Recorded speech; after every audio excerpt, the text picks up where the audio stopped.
हम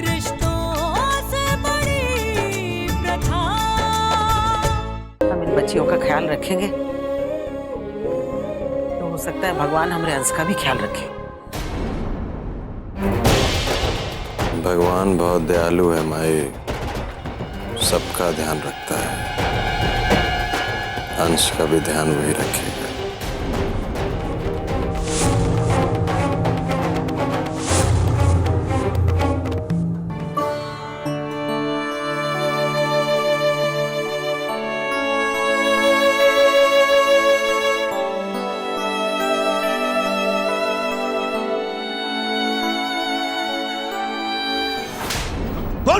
अभी भी समय है, बोल दे, वरना इतना मारूंगा तो जिंदगी भर जेल में सड़ता रहे, समझा?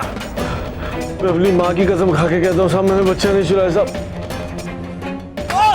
अरे साहब, अरे वो सच बोल रहा था बेटा, उसने कुछ नहीं किया, उसको छोड़ दो साहब। कहा है उसके बाल लेने पे तुले हो?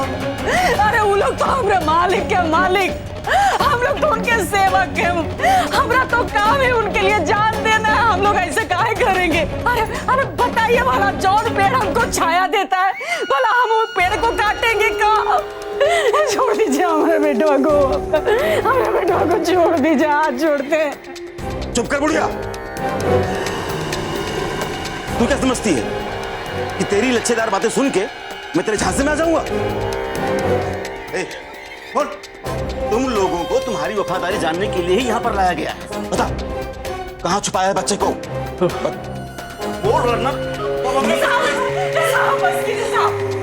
साहब, हम लोगों ने कुछ नहीं किया, हमारी छोटी छोटी बच्चियां घर पे अकेली है साहब, हमें जाने दीजिए। चुप कर, बंद कर अपनी बकवास। अपने बच्चियों का इतना ही ख्याल था तो ऐसी गलती क्यों की? तुम तीनों के तीनों ड्रामेबाज हो, तुम लोग सीधी तरह से नहीं बताओगे। अब देखो मैं कैसे सबक सिखाता हूं तुम लोगों को। हे,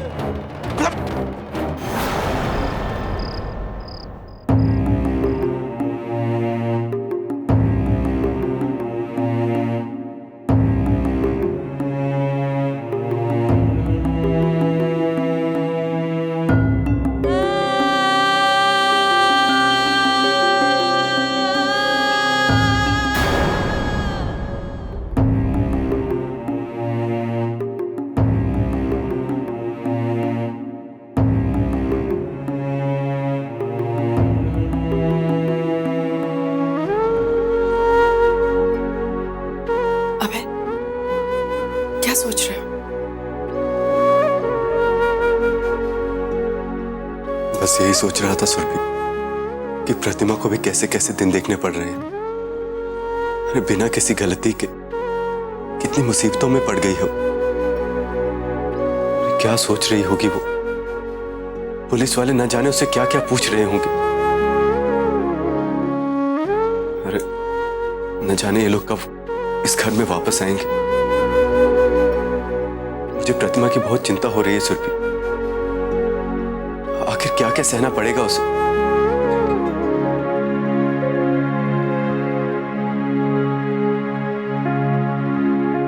हाँ मैं, प्रतिमा पे रोज नई मुसीबतें आ रही हैं। कितने दुख की बात है, आज एक माँ को अपने बच्चे को अगवा करने के आरोप में सफाई देनी पड़ रही है।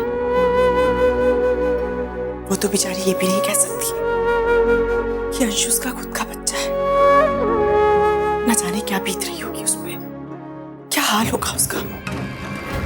हाँ सुरभि, हमें किसी भी तरीके से प्रतिमा और उसके परिवार को इस मुसीबत से बाहर निकालना होगा, और उसके लिए सबसे पहले हमें अंश का पता लगाना। आखिर वो गया तो गया कहाँ? अब घर में इतने लोगों के होते हुए आखिर अंश कहाँ जा सकता है?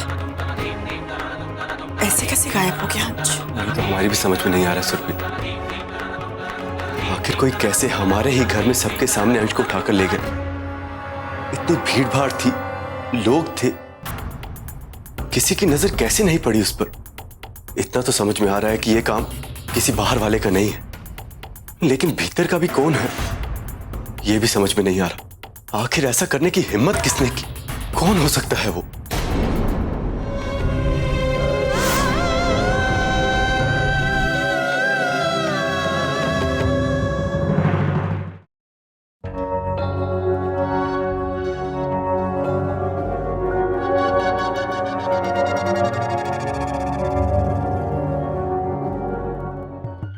बस बस, मैं तो बैठे बैठे थक चुका हूं, अब हमसे और नहीं बैठा जाता। ये क्या हमें रात भर जगह कराओगे क्या तुम लोग उल्लू की तरह? और वैसे भी जगने से क्या बच्चा वापस आ जाएगा घर में? हम तो थक गए, हमें तो लगता है सबको सो जाना चाहिए, थोड़ा आराम कर लेना चाहिए। अच्छा ठीक है, आप लोगों को नहीं सोना, हमको तो सोने दो। अगर कोई जगह तो हमें बता दो, कोई बिस्तर या कोई भी रूम, हम तो कहीं भी लेट हो जाएंगे।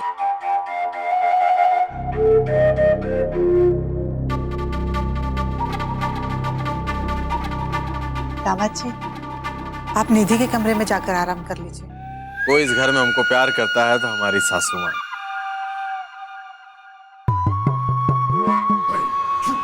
वो ये वाला कमरा, चलो जरा साइड दो।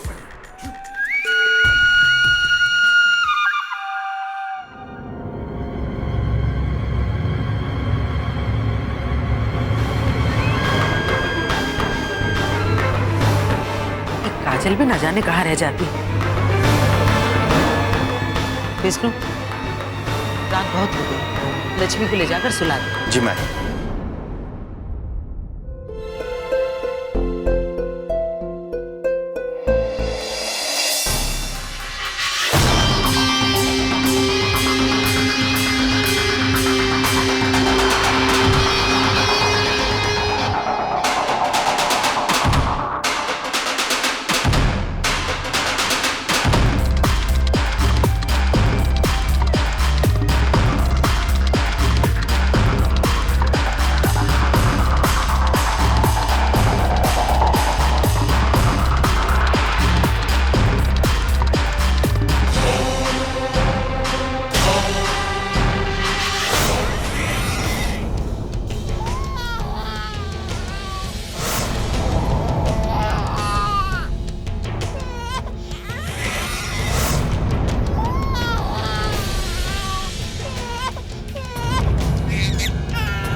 सीमा,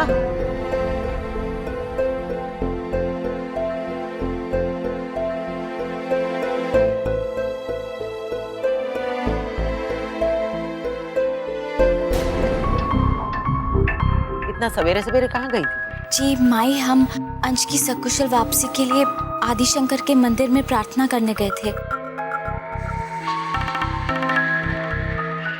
इस ज्योति से हम अपने घर के मंदिर के अखंड ज्योति जलाएंगे और तब तक जलाए रखेंगे जब तक हमारा अंश हमें वापस नहीं मिल जाता। माई आप देखिएगा, हमारा अंश हमें बहुत जल्द मिल जाएगा। ये तुमने अच्छा किया सीमा, इससे हमारे अंश पर भगवान का आशीर्वाद बना रहेगा। जाओ, इस ज्योति से मंदिर का दिया जला दो। हमको पूरा विश्वास है, इसकी इतनी शुभचिंतक बड़ी माँ हो, उस बच्चे को कुछ नहीं होगा। हमारा अंश हमें जरूर मिल जाएगा।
सो क्यों नहीं जाती? पूरी रात तुमने यूं जागते हुए गुजार दी। देखो अगर तुम्हारी नींद पूरी नहीं हुई तो तुम्हारी तबीयत खराब हो सकती है। प्लीज थोड़ी देर के लिए सो जाओ। कैसे सो सकते हैं अबे? हमारा बच्चा हमारे पास नहीं है। हमारे बगैर न जाने उसका क्या हाल हो रहा होगा। हमें बहुत चिंता हो रही है। कौन उठाकर ले गया उसे? कहाँ होगा वो इस समय? सुरभि तुम बिल्कुल भी चिंता मत करो। हम सब अंश को ढूंढने की कोशिश कर रहे हैं। अंश जल्दी ही घर वापस आ जाएगा। कैसे मिल जाएगा अबे? पूरी रात गुजर गई है, अंश का कोई पता नहीं। न जाने पुलिस वाले उस आदमी तक कब तक पहुंचेंगे जिसने हमारे अंश को अगवा किया है। वो आदमी हमारे बच्चे का क्या हाल कर रहा होगा। हमें बहुत चिंता हो रही है। हमें बहुत डर लगता है बेटा। देखो सुरभि तुम घबराओ मत। मुझे भी अंश की चिंता हो रही है, लेकिन इस तरह से कमजोर होकर कुछ नहीं होगा। तुम हिम्मत रखो। जिसने भी हमारे बच्चे को अगवा किया है वो बहुत जल्दी पकड़ा जाएगा। लेकिन अबे वो लोग हमारे बच्चे के साथ दुश्मनी क्यों निकाल रहे? आखिर क्या बिगाड़ा हमारे बच्चे ने उनका? हमारे बच्चे ने किसी का कुछ नहीं बिगाड़ा सुरभि, लेकिन कुछ लोग पैसे के लालच में आकर किसी भी हद तक गिर जाते हैं। कौन हो सकते हैं वो लोग? कोई भी सुरभि, शायद रणविजय भी।